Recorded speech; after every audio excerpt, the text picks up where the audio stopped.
네, 오늘 함께 은혜 받으실 하나님의 말씀은 갈라디아서 1장 4절로 10절까지의 말씀입니다. 신약 301쪽에 있는 갈라디아서 1장 4절로 10절까지의 말씀 제가 봉독해 올려드리겠습니다. 그리스도께서 하나님 곧 우리 아버지의 뜻을 따라 이 악한 세대에서 우리를 건지시려고 우리 죄를 대속하기 위하여 자기 몸을 주셨으니 영광이 그에게 세세토록 있을지어다. 아멘. 그리스도의 은혜로 너희를 부르신 이를 이같이 속히 떠나 다른 복음을 따르는 것을 내가 이상하게 여기노라.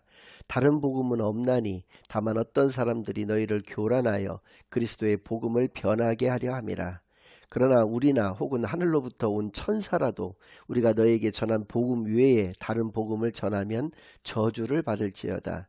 우리가 전에 말하였거니와 내가 지금 다시 말하노니 만일 누구든지 너희가 받은 것 외에 다른 복음을 전하면 저주를 받을지어다.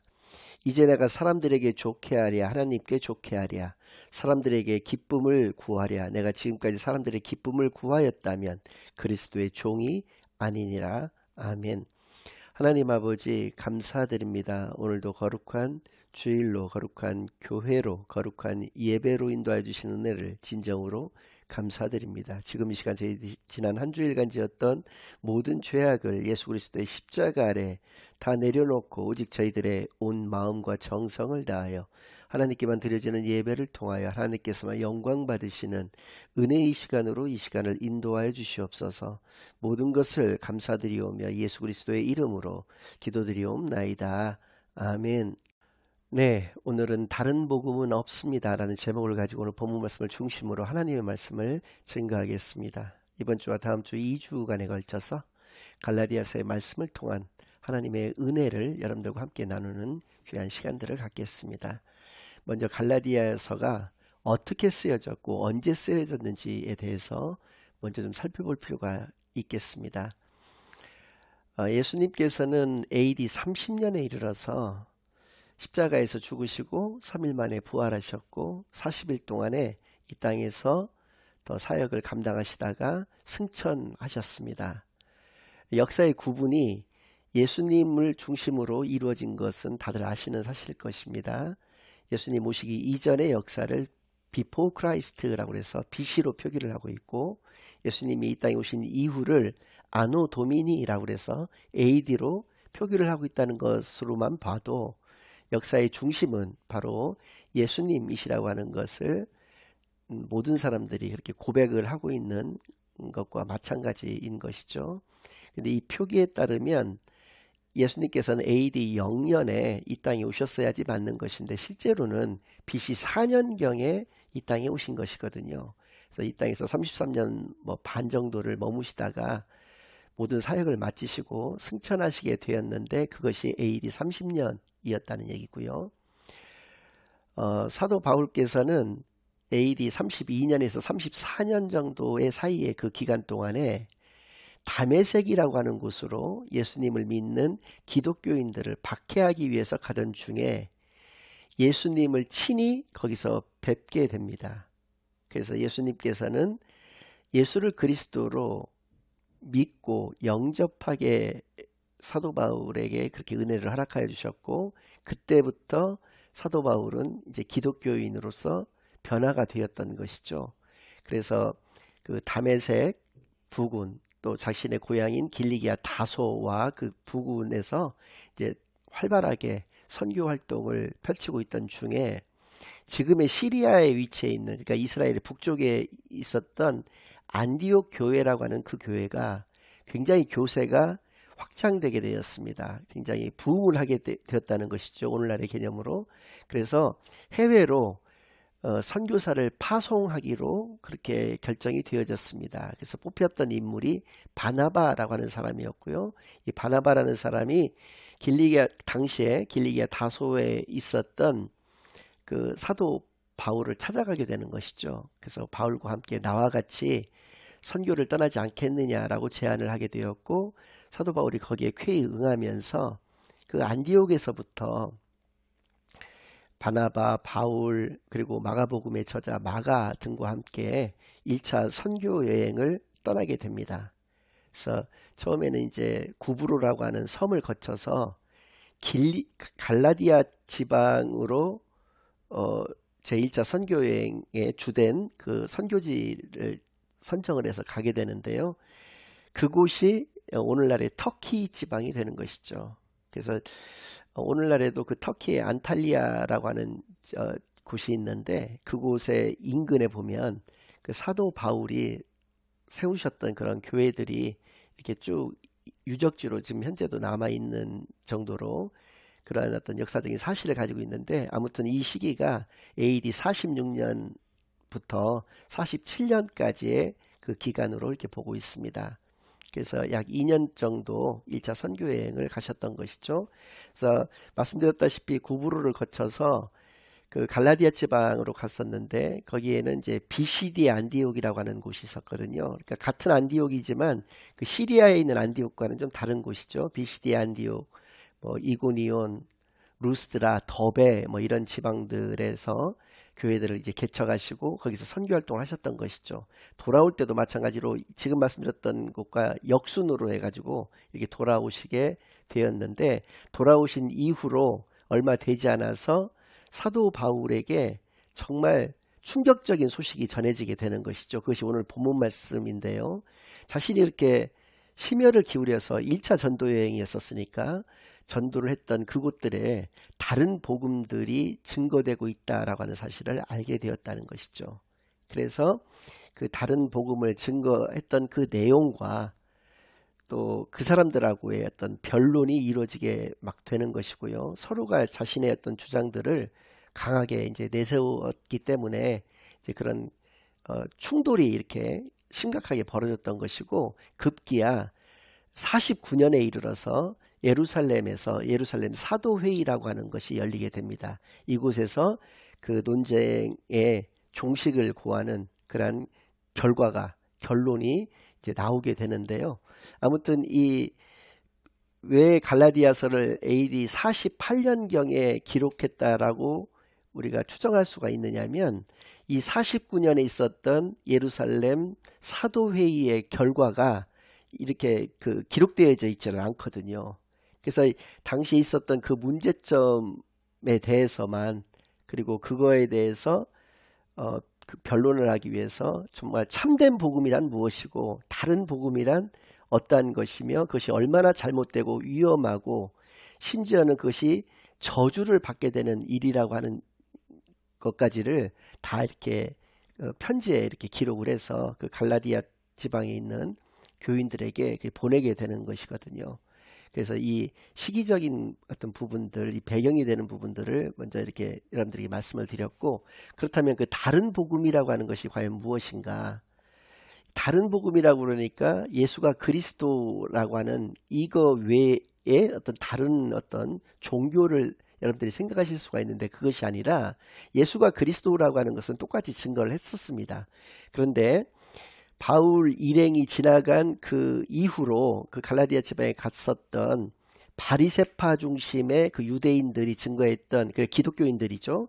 그 기독교인들이 증거했던 복음에는 예수가 그리스도이신 것을 믿는 것은 기본이고, 거기에 더해서 할례를 받아야 되고 또 모세의 율법을 반드시 지켜 행해야 된다.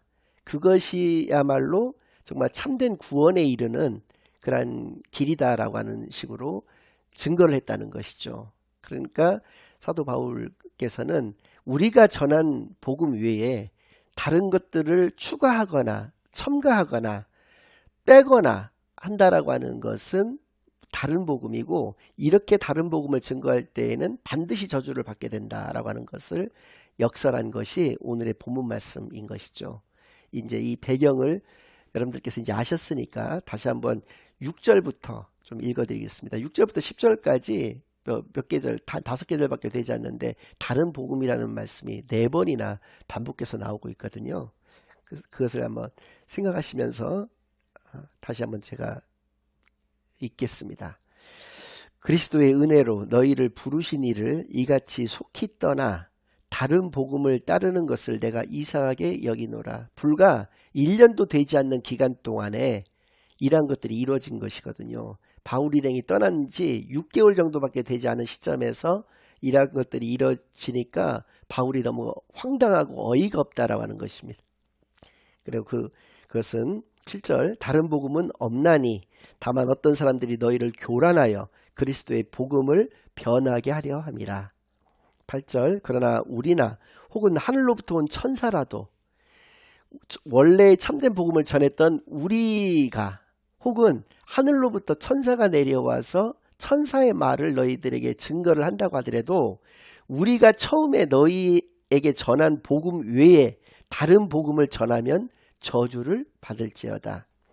우리가 전에 말하였거니와 내가 지금 다시 말하노니 만일 누구든지 너희가 받은 것 외에 다른 복음을 전하면 저주를 받을지어다. 8절과 9절에서 저주를 받는다라고 하는 선교사의 입에서 나오기 어려운 극단적인 말까지 동원할 정도로 이 다른 복음에 대해서 얼마나 혐오하고 있는지, 그리고 이것이 생명을 살리고 죽이는 그런 문제이기 때문에 이거에 대해서 얼마나 정말 중요하게 생각하시는지를 우리가 정말 잘 알 수가 있는데요. 그래서 10절에 이제 내가 사람들에게 좋게 하랴, 하나님께 좋게 하랴, 사람들에게 기쁨을 구하랴. 내가 지금까지 사람들의 기쁨을 구하였다면 그리스도의 종이 아니니라. 사람들의 기쁨을 구하기 위해서 그 다른 복음을 증거했던 가짜 선교사들처럼 내가 말을 하지 않았던 것이 아니다라는 것이죠. 그러니까 내가 너희들에게 인기를 얻기 위해서 내가 그 다른 복음을 증거했던 그 사람들과 같은 그런 메시지를 너희들에게 증거하지 않았던 것이 아니다라고 하는 것입니다. 오직 나는 참된 복음만을 증거하기 위해서 그 다른 복음에 대해서 언급하지도 않았고 증거하지도 않았다라고 하는 것을 다시 한번 강조하고 있는 말씀인 것이죠.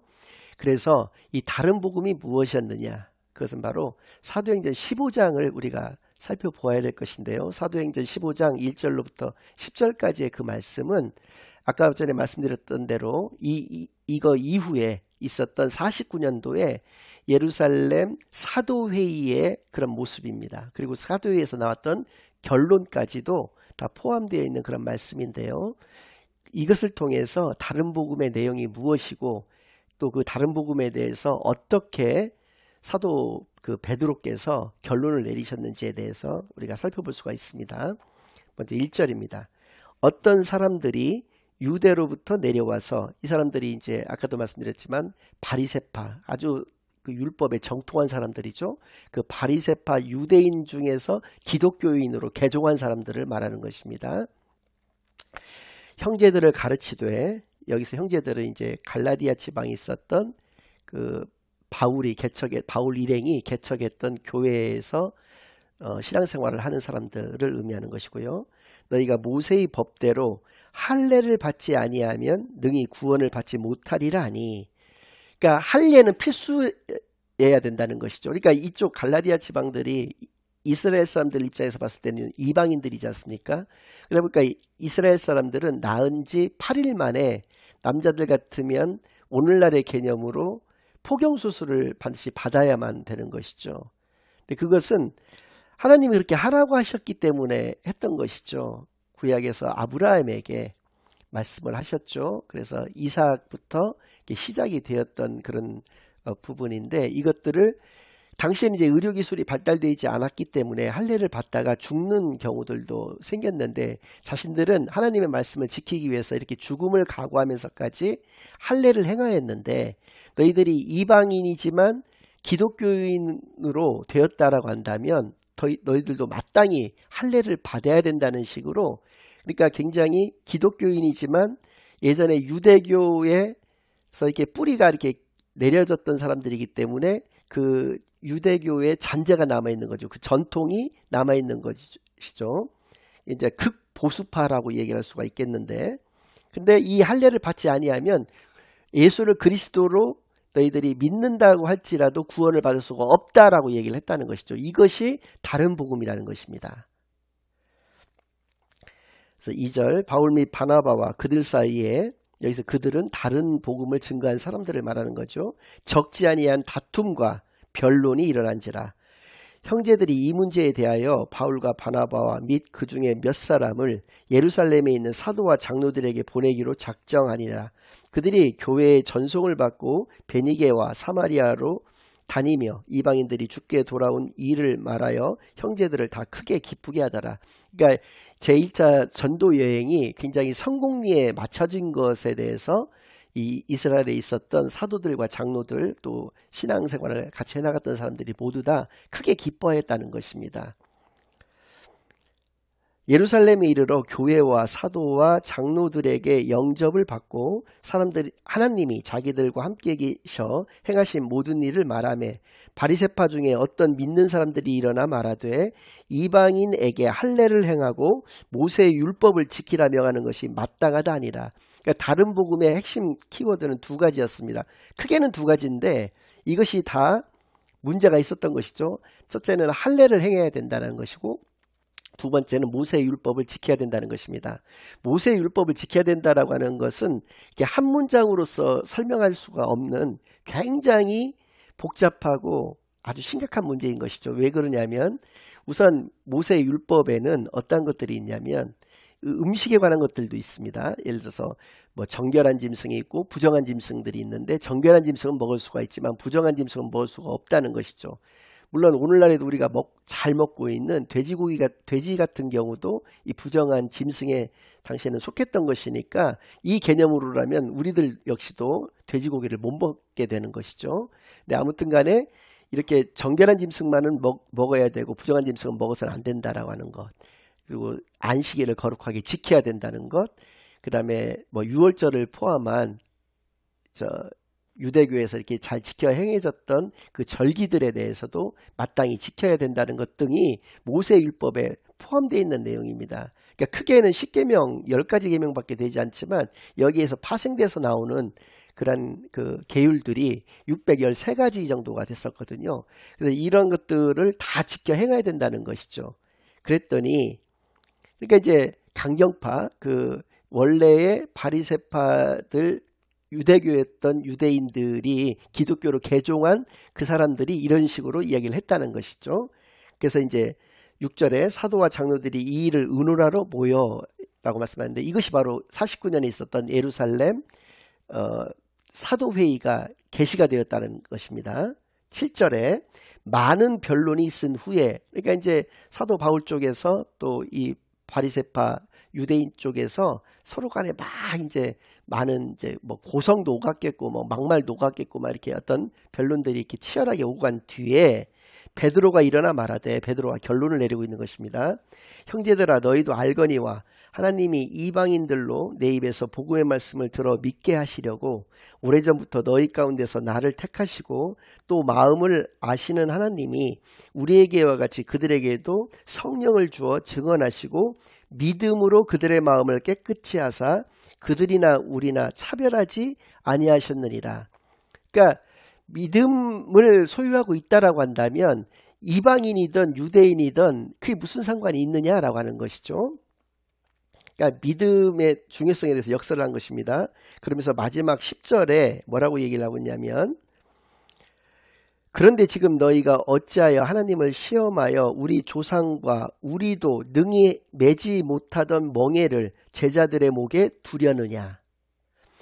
우리도 능히 매지 못하던 멍에라고 하는 것은 유대인이고 너무나도 그 모세율법에 대해서 잘 알고 있는 우리들조차도 그 모세율법을 다 지켜 행하지를 못하고 있었다는 것이죠. 할례는 행했지만 그거는 뭐 당연한 거니까 난지 8일 만에 무조건 행해야 되는 것이니까 할례는 행했지만 모세의 율법은 그렇게 철저하게 잘 지키지도 못하고 있는 우리들의 그 멍에와 같은 것을 왜 그 이방인들에게까지 요구하느냐라고 하는 것입니다. 그래서 이 바나바와 바울 일행의 그 참된 복음에 손을 들어준 것이 되는 것이죠. 그래서 11절에 뭐라고 얘기하냐면 그러나 우리는 그들이 우리와 동일하게 주 예수의 은혜로 구원받은 줄을 믿노라 하니라. 그들 역시도 하나님의 은혜로 구원을 얻게 되었다라고 하는 것이죠. 그래서 이 다른 복음이 당시의 다른 복음이라고 하는 것이 바로 할례와 모세의 율법을 지켜 행해야지 구원을 받을 수가 있다. 예수를 그리스도로 믿는 것뿐만 아니라 이것이 있어야 된다라고 하는 오늘날의 개념, 오늘날 특히 우리나라의 개념으로 봤을 때는 정말 귀여운 수준의 그러한 다른 복음, 즉 이제 이단이라고 얘기할 수가 있겠는데요. 여기 이제 성경에 표기된 것이 다른 복음이지 이걸 실제로는 가짜 복음 혹은 이 거짓 복음 이렇게 이야기를 할 수가 있을 것 같습니다. 어떤 또 다른 복음이 있다는 그런 의미가 아니니까요. 근데 오늘날에 참고적으로 조금 말씀을 드리자면 우리나라에는 이 이단의 형태가 이런 정도가 아닙니다. 그래서 제가 귀엽다라고 하는 표현을 썼는데 그러니까 사도 바울께서 만약에 이 시대에 살고 계셨다면 정말 피토하는 심정으로 아마 이 세대를 아마 바라봤을 것 같다는 생각이 드는데요. 우리나라에 이제 대체적으로 이제 4대 이단이다 이야기를 한다면 교주 이만희가 이끄는 신천지가 있을 것이고요. 이미 죽었지만 85년도에 그 어떤 식당에서 국수를 먹다가 급체를 해서 죽은 그 안산홍이라고 하는 사람과 그의 두 번째 부인 장길자라고 하는 그 교주가 이끄는 하나님의 교회가 아주 이제 교세를 좀 확장을 해나가고 있죠. 대부분의 어떤 정통 교회들이 그 하나님의 교회들로 다 넘어가고 있는 그런 실정이거든요. 세 번째가 이제 세계파로 이제 나누어져 있긴 하지만 유병헌이라든지 이요한이라든지 박옥수 등이 이끄는 그 구원파라고 하는 것이 있습니다. 또 이제 초막절 교회라고 해가지고 이제 구인회라고 이제 이 사람은 죽었는데 구인회라고 하는 사람이 이끄는 그 초막절 교회가 있죠. 이런 식으로 우리나라의 그 4대 그 이단들이 있습니다. 아주 활발하게 아주 교세를 이렇게 맹렬하게 떨치고 있는 것이 이렇게 이제 대표적인 이단 네 곳인데요. 이 뿌리들도 좀 있습니다. 1917년에 이순화 할머니라고 하시는 분이 우리나라의 이제 최초의 이단으로 이렇게 알려져 있었거든요. 그래가지고 이제 그분 뒤로도 또 두 분의 어떤 할머니가 나타나셨고 이 두 분의 할머니들 예를 들어서 뭐 김성도 할머니라든지 또 한 분 하여튼 계시는데 이 할머니들이 또 아주 이단들이었습니다. 뭐 김성도 할머니 같은 경우는 세주파라고 해서 세주님파라고 하는 명칭들이죠. 그리고 당시에 여자들이 신학교를 갈 수가 없었던 그런 상황들을 우리가 생각을 해본다면 이분들은 정통 신학을 공부하셨던 분들도 아닌데 아무튼 이렇게 1917년에 정도교를 창시했던 그 이순화 할머니부터 시작해서 20년대에 이르러서 두 할머니의 그 뿌리를 두고 있는 우리 한국의 이단들은 그 이후로 이렇게 쭉 내려오다가 여러분들이 이제 잘 아시는 1950년대에 이르러서 전도관 천부교라고도 하죠. 그래서 이끌었던 박태선이가 있었고요. 또 통일교의 문선명이 있었습니다. 그리고 그 문선명의 그 좀 뭐 똘만이라고 해야 될까요? 그렇게 얘기할 수 있는 JMS의 정명석이 있었고 아까 말씀드린 또 그 대표적인 4대 이단들이 이렇게 좀 이어져 내려오고 있는 것이거든요. 근데 이들의 공통된 특징이 있습니다. 그래서 누가복음 21장 8절 말씀을 통해서 예수님께서는 이거를 미리 우리에게 알려주셨었는데요. 제가 읽어드리겠습니다. 이르시되 미혹을 받지 않도록 주의하라. 많은 사람이 내 이름으로 와서 이르되 내가 그라 하며 때가 가까이 왔다 하겠으나 그들을 따르지 말라. 이단의 특징이 아주 악성 이단의 특징이 두 가지가 있다는 것입니다. 내가 그라라고 얘기를 한다는 것은 자신이 하나님이다라고 주장을 한다는 것이죠. 그래서 실제로 신천지의 이만희라든지 뭐 구인회 이런 사람들 같은 경우는 자신들을 보혜사라고 이렇게 얘기를 했거든요. 그리고 안산홍이 같은 경우는 재림을 한다고 얘기를 했고 실제로 장길자라고 지금 살아있는 이 사람은 하나님 어머니다라고 얘기를 한다는 것이죠. 이 땅에도 육신의 부모들도 아버지 어머니가 있는데 왜 하나님은 아버지만 계시겠느냐. 어머니도 계시는데 그가 바로 장길자다라는 그런 것을 하고 있고요. 나머지 사람들도 다 마찬가지입니다. 자신이 다 예수라고 주장을 한다든지 하는 식의 그런 아주 참 그 이단 중에서도 아주 사악한 그런 이단의 모습을 가지고 있고 자신들의 세대에 세상에 종말이 올 것이다. 예수님이 재림할 것이다 라고 이야기들을 하고 있다는 것이 한국 교회, 한국 이단들의 공통된 특징이라고 한다는 것입니다. 그러니까 사도 바울께서는 이미 2000년 전에 어떤 것을 개탄하셨냐면 예수가 그리스도라고 하는 이 복음 외에 다른 할례를 행해야지만 된다. 모세의 율법을 지켜 행해야지만 된다라고 하는 것도 저주를 받는다라고 말씀을 하셨습니다. 그러나 우리 한국의 지금 이단들의 행태는 그것보다도 몇 발짝을 훨씬 더 나아가서 아주 이단의 끝을 보여주고 있는 행태거든요. 그래서입니다. 오늘 말씀 1장 4절에서 5절 말씀은 참된 복음이란 무엇인가에 대해서 우리에게 분명히 말씀을 해주고 계시는데요. 그리스도께서 하나님 곧 우리 아버지의 뜻을 따라 이 악한 세대에서 우리를 건지시려고 우리 죄를 대속하기 위하여 자기 몸을 주셨으니 영광이 그에게 세세토록 있을지어다. 아멘. 이 말씀이 정말 참된 복음인 것을, 그러니까 이란 것입니다. 다른 종교와 같은 경우는 구원에 이르는 가르침을 주고 있습니다. 그래서 어떤 선행을 행해야 된다든지 진리를 깨달아서 득도를 해야 된다든지 자신들이 정한 그 규율과 규례에 맞게 살아야 한다는 등의 그런 얘기들을 통해서 자력 구원을 이야기하는 것이거든요. 그것을 잘 지켜 행했을 때에는 스스로를 구원할 수 있다라고 하는 것입니다. 선행을 많이 베풀게 되면 이 다음에 죽어서 다시 태어나게 됐을 때 사람으로 태어난다든지 진리를 많이 깨달아서 득도를 하게 되면 뭐 더 좋은 환경 가운데서 태어나게 된다든지 하는 식으로 그런 식으로 이야기를 하고 있다는 것이죠. 모든 종교와 마찬가지입니다. 근데 복음은 어떻냐면 복음은 건전해 주셨다는 것이거든요. 우리를. 그러니까 하나님의 은혜라는 것입니다. 자력으로는 구원받을 수가 없다는 것이죠. 율법을 지켜 행한다든지 할례를 받아서 구원을 얻는다라고 하는 것은 자력으로 구원을 얻는다는 다른 종교에서 이야기하는 논리하고 같은 논리라고 하는 것이죠.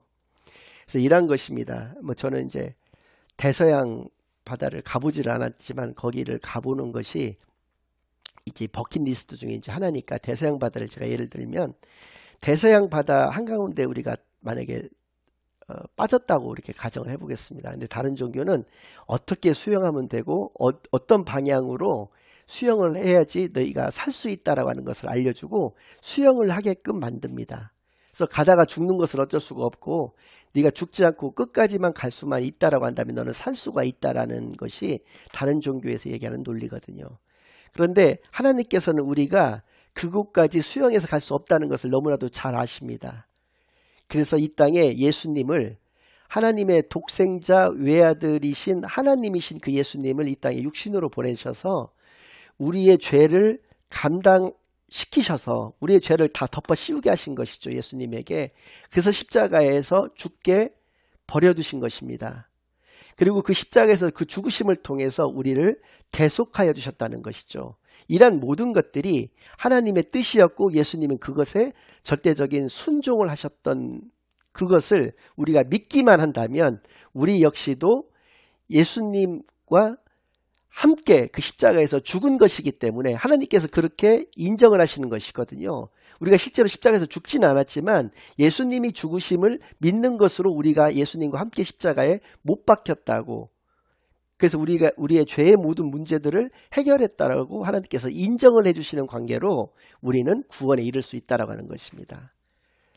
그래서 다른 종교는 자력 구원이지만 우리 복음만이 하나님의 은혜로 우리를 건져주시는 것, 죄와 허물에서 영원히 죽을 수밖에 없는 우리를 하나님의 뜻에 따라서 예수님께서 그 모든 문제들을 대속하여 주심을 통해서 우리를 구원하여 주신 것, 이것이 바로 참된 구원임을, 이것 외에 다른 것은 없다라고 하는 것을 이 갈라디아서를 통해서 또 오늘 특별히 이 본문 말씀을 통해서 우리에게 말씀하여 주신 것이죠.